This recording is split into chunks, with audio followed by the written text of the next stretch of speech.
आज हम लोग इस वीडियो में देखेंगे हमारा इतिहास और नागरिक जीवन। ये पुस्तक है कक्षा 7 की। तो इसमें आज हम लोग इतिहास के विषय में पढ़ेंगे। इसके पहले हम लोगों ने सबसे पहले गुलाम वंश पढ़ा, इसके बाद हमने खिलजी वंश पढ़ा। आज हम लोग इस वीडियो में देखेंगे तुगलक काल। तो तुगलक काल का समय है 1320 ईस्वी से 1412 ईस्वी तक। इसके पहले हम देख लेते हैं कि खिलजी वंश में कौन कौन से शासक कितने समय तक शासन किया। तो इसमें हम देखते हैं कि खिलजी वंश जो है ये 1290 से 1320 ईस्वी तक चला था। इसमें 30 वर्ष का शासन काल था टोटल। इसमें सबसे पहले जो शासक थे वो जलालुद्दीन खिलजी थे। ये 1290 से 1296 ईस्वी तक 6 वर्षों तक शासन किया। इसके बाद इनके जलालुद्दीन खिलजी के बाद अलाउद्दीन खिलजी आए। इन्होंने 1296 से 1316 ईस्वी तक शासन किया और 20 वर्ष तक का इनका शासन रहा। अलाउद्दीन खिलजी के बाद मुबारक शाह ये आए अंतिम शासक थे, जो कि 1316 से 1320 ईस्वी तक यानी 4 वर्ष तक शासन किया। इसके बाद हमारा आता है तुगलक वंश। तुगलक काल 1320 ईस्वी से 1412 ईस्वी तक। खिलजी वंश के बाद दिल्ली में तुगलक वंश का शासन स्थापित हुआ। यानी खिलजी वंश के बाद कौन आया? तुगलक वंश आए। तुगलक वंश के शासकों ने दिल्ली सल्तनत का विस्तार सुदूर दक्षिण तक कर दिया। यानी इनका विस्तार कहाँ तक था? सुदूर दक्षिण तक था। इस वंश के शासकों ने राज्य के विस्तार के साथ साथ प्रजाहित के कार्यों जैसे सड़क, पुल, नहर, चिकित्सालय आदि के निर्माण पर विशेष ध्यान दिया। अब इसमें सबसे पहले आते हैं गयासुद्दीन तुगलक। इनका शासनकाल 1320 ईस्वी से 1325 ईस्वी तक रहा। तुगलक वंश का प्रथम शासक गयासुद्दीन तुगलक था। तो प्रतियोगी परीक्षाओं में ये प्रश्न बहुत पूछा जाता है कि तुगलक वंश का प्रथम शासक कौन था? तो गयासुद्दीन तुगलक था। ये बहुत इंपॉर्टेंट पॉइंट है। इसने अलाउद्दीन खिलजी की कठोर नीति का त्याग कर उदारता की नीति अपनाई। इन्होंने प्रजा के असंतोष को कम करने के लिए कर को कम कर दिया, साथ ही कृषि को प्रोत्साहन दिया। यानी कृषि को कौन से शासक ने प्रोत्साहन दिया? गयासुद्दीन तुगलक ने दिया। अब इनके बाद आए मोहम्मद बिन तुगलक। इनका शासनकाल 1325 से 1351 ईस्वी तक रहा। गयासुद्दीन तुगलक की मृत्यु के बाद उसका पुत्र जौना खां मोहम्मद बिन तुगलक के नाम से 1325 ईस्वी में सुल्तान बना। अब यहाँ पे एक ये प्रश्न बनता है कि गयासुद्दीन तुगलक की मृत्यु के बाद उनका पुत्र जौना खां था, और जो कि मोहम्मद बिन तुगलक के नाम से 1325 ईस्वी में सुल्तान बना। यानी जौना खां कौन था? मोहम्मद बिन तुगलक था। ये प्रश्न ऐसे पूछा जा सकता है कि मोहम्मद बिन तुगलक का नाम क्या था? तो जौना खां था। या जौना खां को हम किस नाम से जानते हैं, या मोहम्मद बिन तुगलक को हम किस नाम से जानते हैं? तो हम जौना खां उसमें लिख सकते हैं।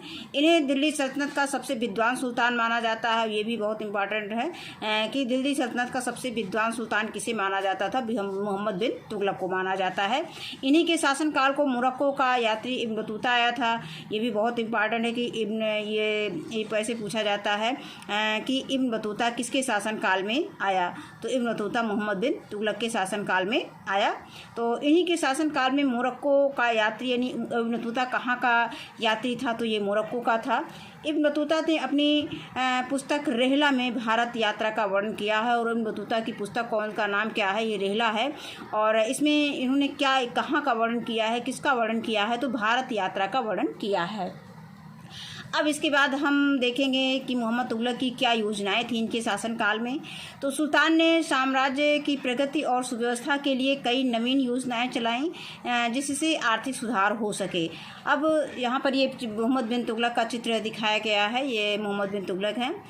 अब सुल्तान ने साम्राज्य की प्रगति और सुव्यवस्था के लिए कई नवीन योजनाएं चलाईं, जिससे आर्थिक सुधार हो सके। सुल्तान के द्वारा चलाई गई ये योजनाएं प्रायः असफल रही, क्योंकि उसने उनको सही तरीके से लागू नहीं किया। ये योजनाएं निम्नवत थी। कौन कौन सी योजनाएं थी? नंबर 1 आता है दोआब में कर वृद्धि। अब दोआब में कर वृद्धि किसने किया था? तो मोहम्मद तुगलक की योजना है। नहीं, मोहम्मद तुगलक ने किया था। तो राज्य की आय बढ़ाने के लिए मोहम्मद बिन तुगलक ने गंगा एवं यमुना के बीच समृद्ध और उर्वरक भूमि दोआब से कर बढ़ाने का एक प्रयोग किया। उसने वहाँ भूमि कर में वृद्धि की तथा कुछ अन्य करों की भी वसूली शुरू की। जिस समय यह कर लगाया गया उस समय वहाँ यहाँ भयानक अकाल पड़ा था, किंतु निरंकुश शासक के भय से अधिकारियों ने सुल्तान को इसकी जानकारी नहीं दी एवं बढ़े कर की वसूली जारी रखी। अतः खेती बर्बाद हो गई और किसान अपने घर छोड़कर जंगलों में छिप गए। इन कारणों से लोगों ने कर देने से इनकार कर दिया और विद्रोह कर दिया। बाद में सुल्तान ने राहत के लिए बीज वारण की व्यवस्था भी की, किंतु तब तक विलम्ब हो चुका था, यानी देर हो चुका था। अतः सुल्तान की कर बढ़ाने की योजना असफल हो गई। अब इस मैप में जो है मानचित्र में दिल्ली व देवगिरी का मतलब वो इसमें जो है मोहम्मद बिन तुगलक के साम्राज्य का मानचित्रण किया गया है। तो इसको और फिर यहाँ पे दिया गया है मोहम्मद बिन तुगलक का साम्राज्य, यानी जहाँ पे ये पीला है मैप में वो मोहम्मद बिन तुगलक का साम्राज्य है। और वे राज्य जो मोहम्मद बिन तुगलक के साम्राज्य में शामिल नहीं थे तो उसको हरे से दिखाया गया है, यानी नीले से दिखाया गया है। अब इसके बाद हम देखते हैं कि राजधानी परिवर्तन। राजधानी परिवर्तन वस्तुतः एक द्वितीय राजधानी की योजना थी। मोहम्मद तुगलक के शासन काल तक दिल्ली सल्तनत का राज्य एक बड़े साम्राज्य का रूप धारण कर चुका था। इसमें मालाबार को छोड़कर दक्कन के सभी राज्य जुड़ चुके थे। अतः दक्षिण के इन राज्यों को कुशल प्रशासन देने के लिए द्वितीय राजधानी की योजना बनाई। अब इसके बाद दिल्ली से दौलताबाद। सुल्तान ने दिल्ली के स्थान पर देवगिरी को द्वितीय राजधानी बनाने का विचार बनाया। वह दक्षिण भारत को जोड़कर एक सी प्रशासनिक व्यवस्था करना चाहा था। देवगिरी का नाम दौलताबाद रखा गया। दिल्ली से दौलताबाद जाते समय लोगों को रास्ते में कष्ट न हो, इसलिए राज्य द्वारा सुविधाएं भी दी गई थी। रास्ते का कष्ट तथा दौलताबाद की जलवायु दिल्ली वासियों को रास नहीं आई। वे वहाँ से दिल्ली वापस आना चाहते थे। दक्षिण का रहन सहन, खान पान, वेशभूषा तथा मौसम आदि दिल्ली से भिन्न था। करीब 2 वर्ष बाद सुल्तान ने दौलताबाद छोड़ने का निर्णय लिया। उसे महसूस हुआ कि जैसे दिल्ली से दक्षिण पर नियंत्रण कठिन है, उसी प्रकार दक्षिण से दिल्ली पर नियंत्रण रखना कठिन है। कहने का मतलब जिस प्रकार से दिल्ली से दक्षिण पर नियंत्रण करना कठिन है, उसी प्रकार दक्षिण से दिल्ली पर नियंत्रण करना कठिन है। इस प्रकार सुल्तान की द्वितीय राजधानी परिवर्तन की योजना भी असफल हो गई।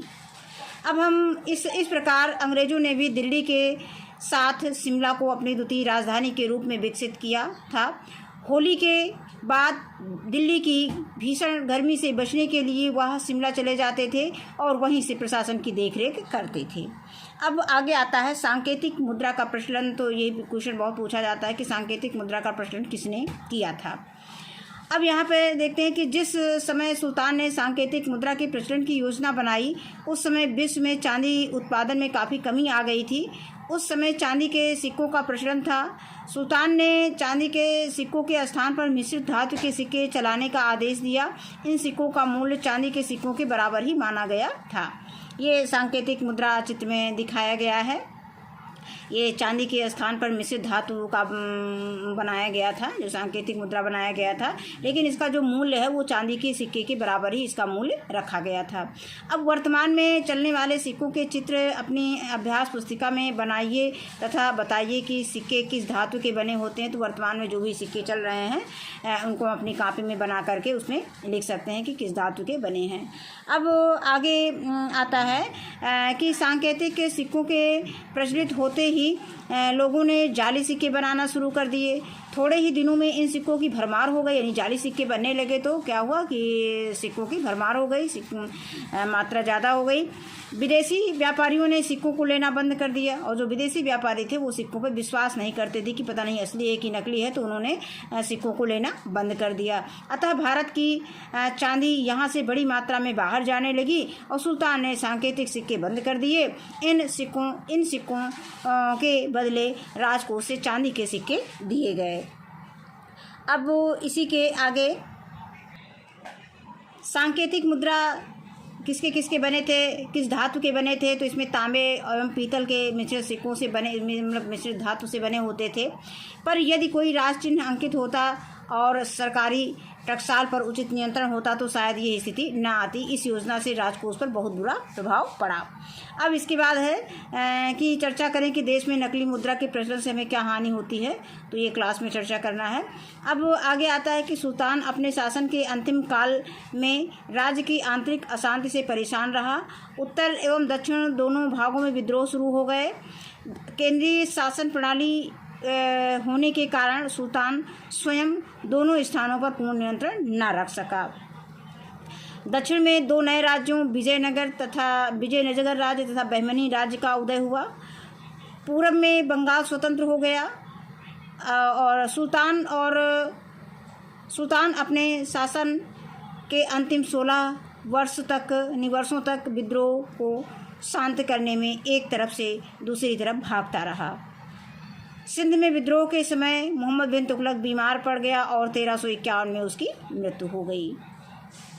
यानी इनकी मृत्यु किससे, बीमारी के कारण इनकी मृत्यु। एक प्रश्न ये भी बनता है कि किस सुल्तान की मृत्यु जो है बीमारी के कारण हुई थी, तो ये मोहम्मद बिन तुगलक की मृत्यु जो है बीमारी के कारण हुई है।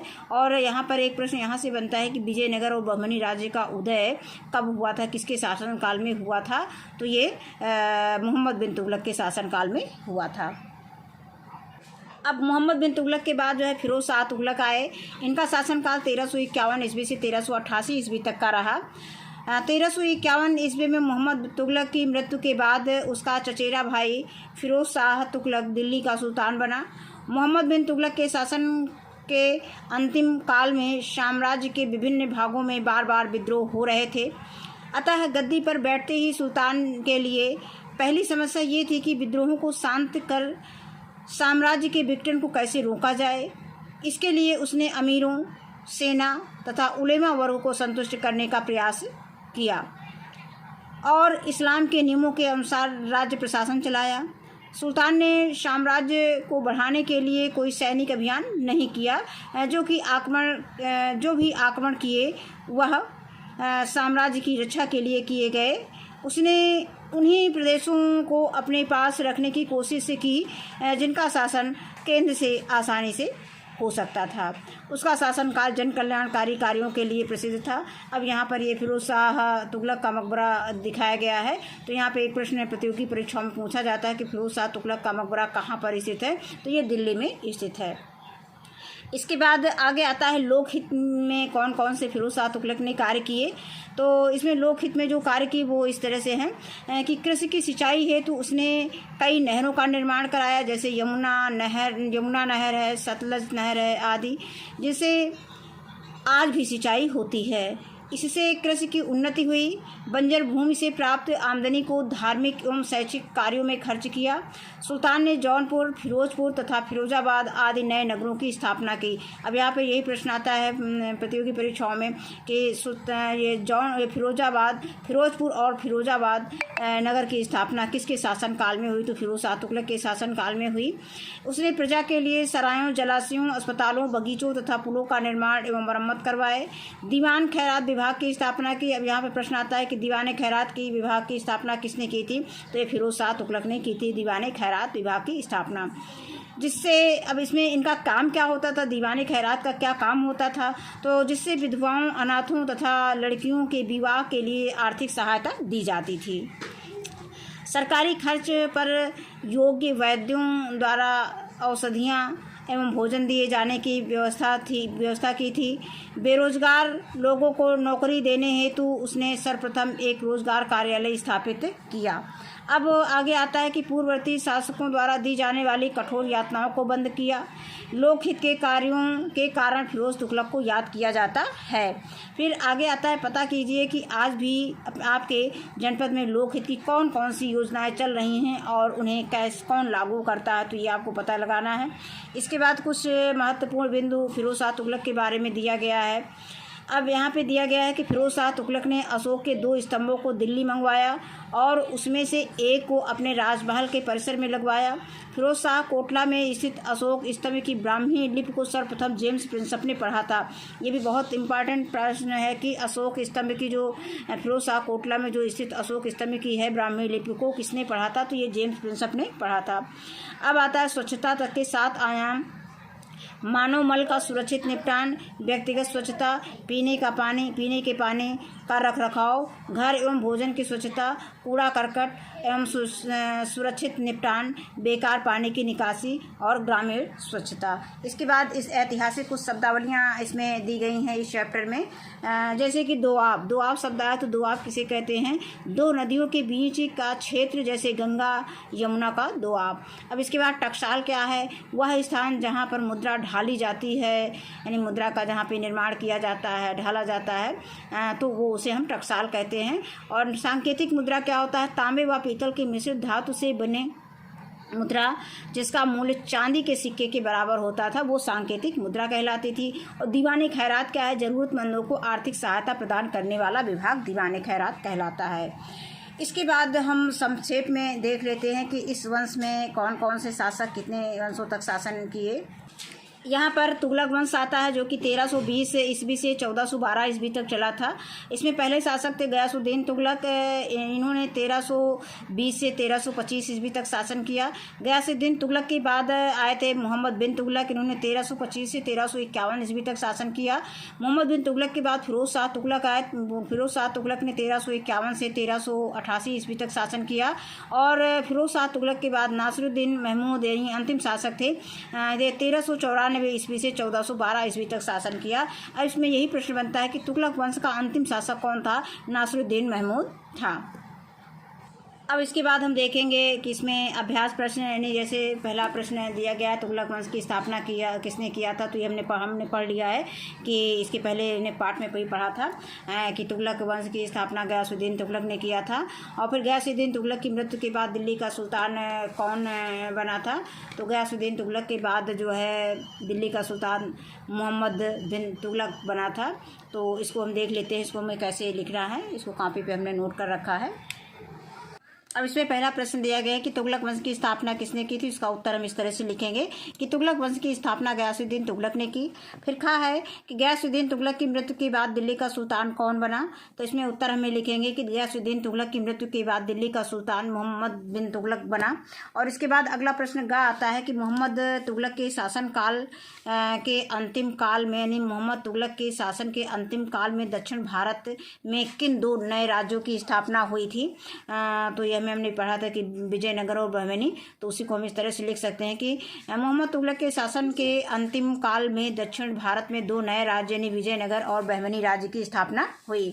इसके बाद है कि मोहम्मद तुगलक ने राजधानी परिवर्तन की क्या योजना क्यों बनाई, तो इसका उत्तर है कि मोहम्मद तुगलक को लगता था कि दिल्ली से दक्षिण के राज्यों पर नियंत्रण करना कठिन है, इसीलिए दक्षिण के राज्यों को कुशल प्रशासन देने के लिए तुगलक ने राजधानी परिवर्तन की योजना बनाई। इसके बाद इसमें अंतिम प्रश्न दिया गया है कि फिरोज तुगलक ने प्रजा के हित के लिए कौन कौन से कार्य किए, तो इसका उत्तर हम पुस्तक में देखते हैं, टेक्स्ट बुक में। इसका उत्तर हम यहाँ से दे सकते हैं, लोकहित के कार्य मतलब यहाँ से यहाँ तक इसका उत्तर दे सकते हैं। इसको हम डिटेल में पढ़ लेंगे और पढ़ने के बाद इसका उत्तर हम अपने मन से इसमें लिखेंगे। चाहे तो इसको हम बिंदु में लिख सकते हैं कि नंबर 1 में लिख सकते हैं कि कृषि की सिंचाई हुई तो उसने कई नहरों का निर्माण कराया, जैसे यमुना नहर, सतलज नहर आदि। और चाहे तो हम इसको इस तरह से भी दे सकते हैं। तो इसको देख लेते हैं एक बार, इसमें क्या क्या दिया गया है। कृषि की सिंचाई हेतु उसने कई नहरों का निर्माण कराया, जैसे यमुना नहर। अब यहाँ पे उसने की जगह पर हम क्या लिख सकते हैं, फिरोज शाह तुगलक ने, यानी कृषि की सिंचाई हेतु फिरोज शाह तुगलक ने कई नहरों का निर्माण कराया, जैसे यमुना नहर, सतलज नहर आदि, जिनसे आज भी सिंचाई होती है। और अगला है कि इसमें कृषि की उन्नत हुई, बंजर भूमि से प्राप्त आमदनी को धार्मिक एवं शैक्षिक कार्यों में खर्च किया। सुल्तान ने जौनपुर, फिरोजपुर तथा फिरोजाबाद आदि नए नगरों की स्थापना की। उसने प्रजा के लिए सरायों, जलाशयों, अस्पतालों, बगीचों तथा पुलों का निर्माण कराया और उनका मरम्मत करवाई।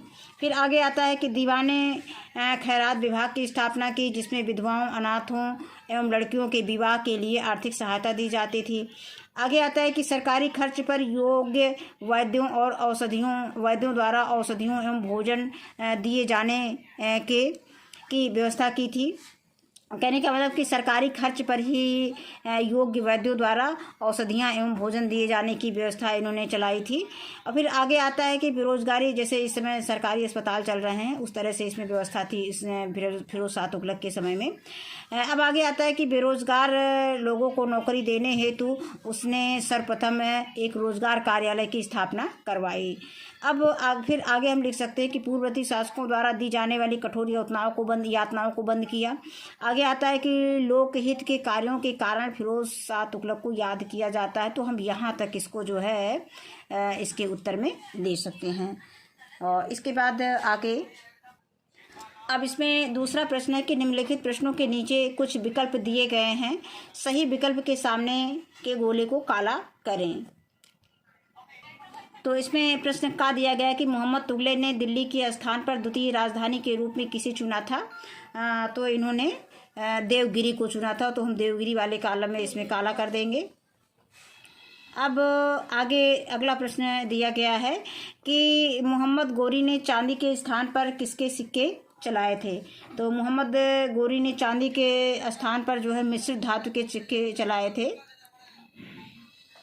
और ये मिश्रित धातु के सिक्के जो है तांबे और पीतल के होते थे, जो कि चांदी के मूल्य के बराबर होते थे।